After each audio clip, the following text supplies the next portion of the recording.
नमस्कार दोस्तों, स्वागत है आपका बुद्धा थिंक चैनल पर।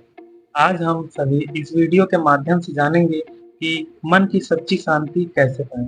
तो चलिए बिना समय गवाए हम शुरू करते हैं। ये वीडियो एक कहानी के माध्यम से मैं आपको समझाऊंगा कि मन की सच्ची शांति कैसे पाएं।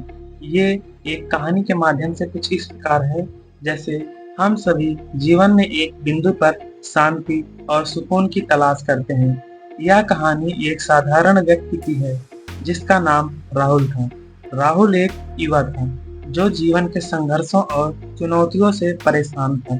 वह हमेशा अपने जीवन में कुछ न कुछ बड़ा हासिल करना चाहता था, लेकिन जब भी उसे सफलता मिलती वह अधूरा महसूस करता।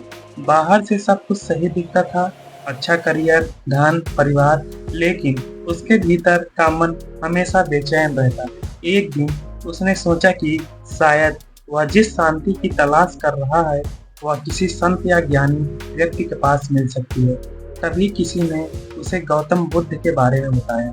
यह सुनकर राहुल ने तय किया कि वह बुद्ध से मिलकर अपने सवालों का उत्तर जान जाएगा। राहुल ने यात्रा की शुरुआत की और एक लंबी यात्रा के बाद वह बुद्ध के पास पहुंचा। बुद्ध ध्यान में लीन थे और उनके चेहरे पर एक अनोखी शांति झलक रही थी। राहुल ने सोचा, शायद यही वो शांति है जिसे मैं ढूंढ रहा हूँ। जैसे ही बुद्ध ने राहुल को देखा, वह मुस्कुराए और कहा, तुम यहाँ क्यों आए हो? राहुल राहुल ने बुद्ध के चरणों में बैठकर कहा, हे प्रभु, मेरे पास सब कुछ है, धन, परिवार, सफलता, लेकिन मेरे भीतर शांति नहीं। मैं हर समय चिंताओं और तनाव में घिरा रहता हूँ।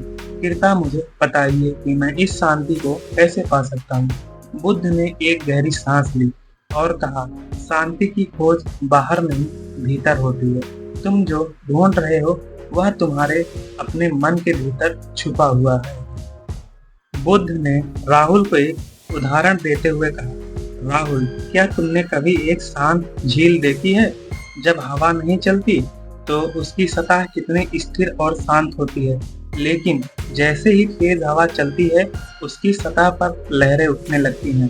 तुम्हारा मन भी उसी झील की तरह है। जब तुम बाहरी दुनिया के शोर और तनाव पर ध्यान केंद्रित करते हो तो तुम्हारे मन की सतह भी लहरों से भर जाती है, लेकिन अगर तुम उस शोर से खुद को अलग कर सको तो तुम्हारे भीतर भी वही शांति होगी जो उस झील की गहराई में होती है। राहुल ने बुद्ध को कहा, बातें ध्यान से सुनी और समझा कि उसका असली संघर्ष उसके बाहरी जीवन से नहीं बल्कि उसके अपने मन के विचारों और भावनाओं से है। बुद्ध ने उसे समझाया कि शांति पाने के लिए उसे अपने विचारों और भावनाओं को नियंत्रित करना सीखना होगा, और यह केवल ध्यान और आत्म अवलोकन के माध्यम से संभव है। राहुल ने बुद्ध से पूछा, लेकिन ध्यान क्या है और मैं इसे कैसे करूं? बुद्ध ने कहा, ध्यान वह प्रक्रिया है जिसके द्वारा तुम अपने विचारों को देख सकते हो बिना उन्हें प्रभावित किए। यह तुम्हें अपने भीतर के शोर से मुक्त करता है और तुम्हें अपने सच्चे स्वभाव को देखने का मौका देता है। जब तुम ध्यान करते हो तो तुम अपने विचारों को आते जाते देखते हो, लेकिन उनसे जुड़ते नहीं। धीरे धीरे तुम उन विचारों से ऊपर उठ जाते हो और एक ऐसी जगह पहुंचते हो जहां केवल शांति और सुकून है। राहुल ने बुद्ध के निर्देशों का पालन करना शुरू किया।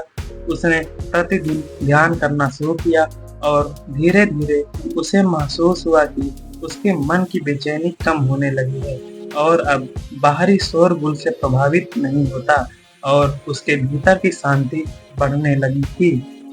कुछ महीने बाद राहुल फिर से बुद्ध से मिलने गया। वह पूरी तरह से बदल चुका था। उसके चेहरे पर अब वही शांति थी जो उसने पहली बार बुद्ध के चेहरे पर देखी थी। उसने बुद्ध को ध्यान दिया और धन्यवाद भी कहा और कहा, अब मैं समझ गया हूँ कि असली शांति मेरे भीतर ही थी। मैंने इसे बाहरी दुनिया में खोजने की गलती की थी। बुद्ध मुस्कुराए और कहा, राहुल, तुमने अपने भीतर की शक्ति को पहचाना है। यही असली जीवन की कला है। शांति को बाहरी परिस्थितियों से नहीं बल्कि अपने भीतर के शांत मन से पाना। जब तुम अपने मन के विचारों और भावनाओं को नियंत्रित कर लेते हो, तब तुम सच में स्वतंत्र हो जाते हो। यही ध्यान का महत्व है और यही जीवन की असली खुशी है। इस प्रेरक कहानी से हमें यह बल्कि अपने भीतर की शांत मन से पाना। जब तुम अपने विचारों को भावनाओं को नियंत्रित कर लेते हो, तब तुम सच में स्वतंत्र हो जाते हो। यही ध्यान का महत्व है और यही जीवन की असली खुशी है। इस प्रेरक कहानी से हमें यह सीख मिलती है कि असली शांति और संतोष पाने के लिए हमें अपने भीतर झांकना होगा, ना कि बाहरी दुनिया में।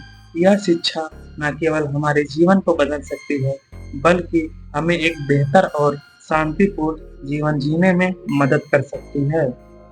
अगर आपको यह कहानी प्रेरणादायक लगी हो, तो कृपया हमारे चैनल बुद्धा थीम को सब्सक्राइब करें, ताकि आप और भी ऐसे प्रेरक और ज्ञानवर्धक वीडियो देख सकें। इस वीडियो को शेयर करें और दूसरों तक भी इस शांति का संदेश पहुंचाएं। धन्यवाद।